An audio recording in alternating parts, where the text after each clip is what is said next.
Near our house is a service station. We go there to get gas. When we do, we see people who look like tramps or something. Their clothes all grubby and torn, and their shoes all broken and all run over.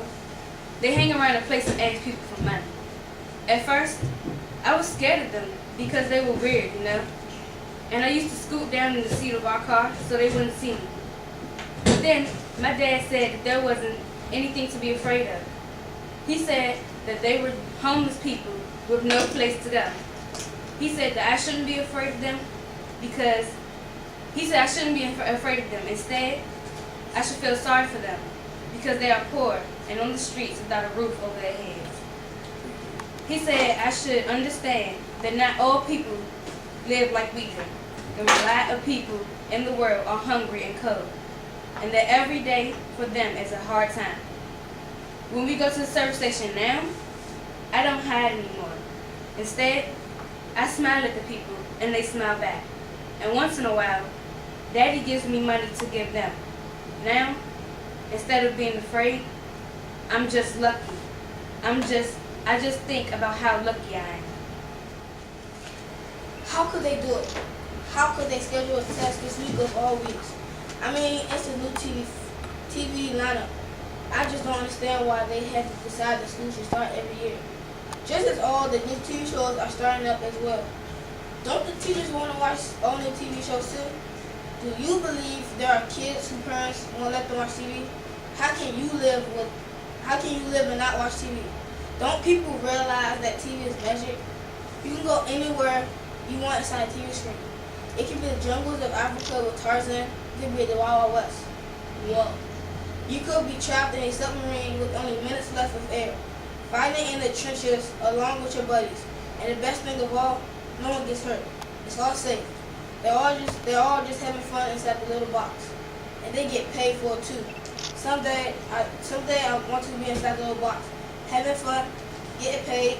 That's why I want to be an actor. I wish life were a lot more like TV. My name is Melissa Leela Cow. I'm 11 years old and I have cancer. When I first found out that I had leukemia, I couldn't accept it. How could I have cancer? Me, who would never stand in front of the microwave. Me, whose mother always insists that having some kind of show. Me, who has never been in a hospital except when I was born. Why do I, of all people in the world, have leukemia? My parents took the worst. Neither of them could believe that their little girl had cancer. My mom keeps trying to make everything up to me because when you have cancer, one thing you don't have is any fun. My dad is kind of hard to explain. He treats me as if I am the disease rather than I have it. He's not really mean though. I know that he doesn't want to hurt me. He's just scared. My friends haven't come to visit me yet. I've only been in the hospital a week. The nurses are really friendly. So are the doctors, but they never really stay and talk. My favorite nurse's name is Kelly Comer. She always treats me as I'm a normal human being, which I really am. No, I refuse to. No, I don't choose to. No, I most certainly don't. You made a mistake if you thought you could make me. No, no, no, I won't. No, you could beat me. No, you could eat me. Up from my head to my toes and inside your belly, loudly and yummy. I keep saying no. No, you could stalk me, beat me some broccoli, tickle me till I turn blue, but in between giggles and sniggers and gurgles, I'd say no to you. No, you could tease me, pretty, please, me. Cry till your eyes wash away. You could beg till you're old, but I'd look at you cold. N-O is what I'd say. No, you could shove me. No, you could love me with kisses all squishy and wet. You could scratch me with claws, but I'd say no because I forget. My dog's name is Fluffy. I call him Fluffy because he fell in the dryer when he was a puppy, and his fur got all wet. His fur got all weird and fuzzy. Kitty Witty is my cat. I found him in a dumpster on a vacant lot. She's real skinny and is white and has a long nose. And my dad says she looks like a fairy. But she's real neat and does these neat tricks like rolling over and sitting up like a dog does, but she's a cat. This is what makes her neat.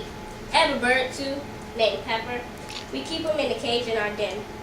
One time when I had him out playing, he got loose and made a mess all over the house that smelled bad for a long time. My pet turtle name is Floyd.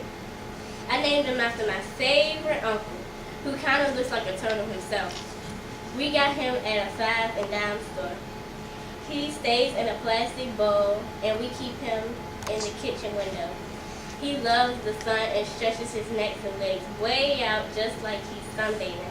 He sleeps a lot, and sometimes it's hard to tell if he's dead or alive. I had another cat, but he got run over by a United Parasite truck. I buried him under a rose bush.